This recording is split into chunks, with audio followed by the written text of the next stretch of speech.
राजधानी भोपाल अब आतंकियों का गढ़ बन चुका है।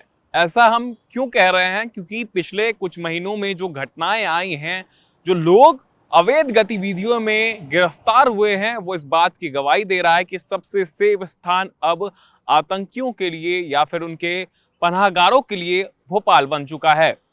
क्योंकि ताजा मामला जो सामने आया है, मोहम्मद फराज नाम का एक व्यक्ति जो कि यही भोपाल के काजी कैंप में रहता था और एक मेडिकल शॉप में काम करता था, जिस पर एटीएस की टीम ने कार्रवाई करते हुए उसको गिरफ्तार कर लिया क्योंकि वो अवैध गतिविधियों में शामिल था। देश विरोधी गतिविधियां राजधानी से संचालित कर रहा था।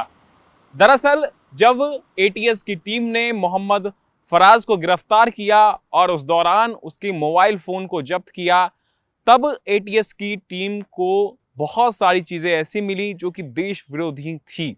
सबसे बड़ी बात है कि जो फोन कॉल है उसमें जो व्हाट्सएप ग्रुप है और जो टेलीग्राम ग्रुप है उसमें पाकिस्तान के और अन्य अन्य देशों के लोग जुड़े हुए थे। और सबसे बड़ी बात है कि ये लगातार टारगेटिंग लिंक के लिए इसका उपयोग किया जा रहा था।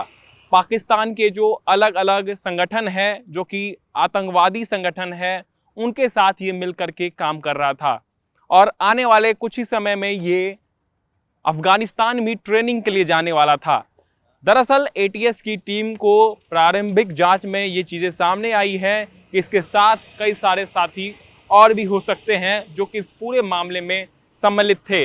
अब एटीएस की टीम लगातार आरोपी फराज पर और उनके साथियों पर शिकंजा कसना चाहती है और इसलिए 16 जून तक रिमांड में लेकर के पूछताछ किया जा रहा है। और इस पूछताछ के दौरान कई बड़े खुलासे भी हो सकते हैं कि ये किस तरीके से उन व्हाट्सएप ग्रुप से जुड़ा, क्या क्या टारगेट इनको दिया जाता था। क्योंकि ऐसा अभी तक जो जानकारी सामने आई है कि डिजिटल तौर पर जो है इनको कस्में जो है वो खिलाई जाती थी इस्लाम को लेकर के, ताकि ये जो है अवैध गतिविधियां कर सके। सबसे बड़ी बात है कि ये पहला मामला नहीं है जब ऐसा कोई व्यक्ति संदिग्ध गिरफ्तार हुआ है। कुछ महीनों पहले ही हमने देखा था कि एक अदनान नाम का जो शख्स है वो यहीं राजधानी में रह करके अलग अलग ग्रुप से जुड़ा हुआ था, जो कि देश विरोधी गतिविधि में शामिल था, जिसको भी जो है स्पेशल टीम के द्वारा गिरफ्तार किया गया था।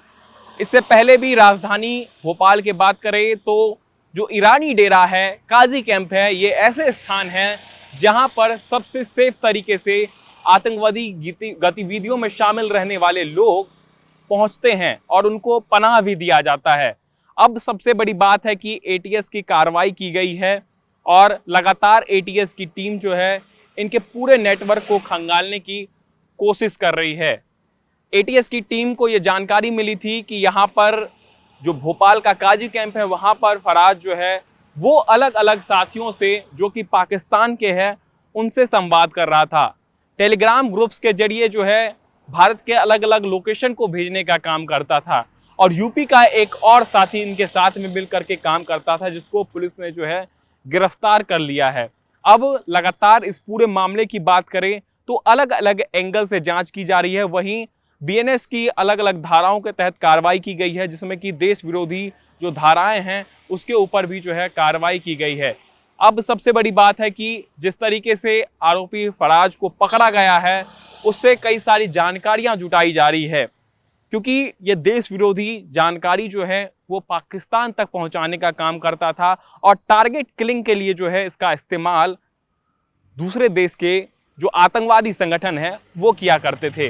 फिलहाल एटीएस की टीम ने जो है आरोपी फराज को गिरफ्तार कर लिया है और इस दौरान पूछताछ की जा रही है। आरोपी के नेटवर्क को भी खंगालने का प्रयास अब एटीएस की टीम करने वाली है।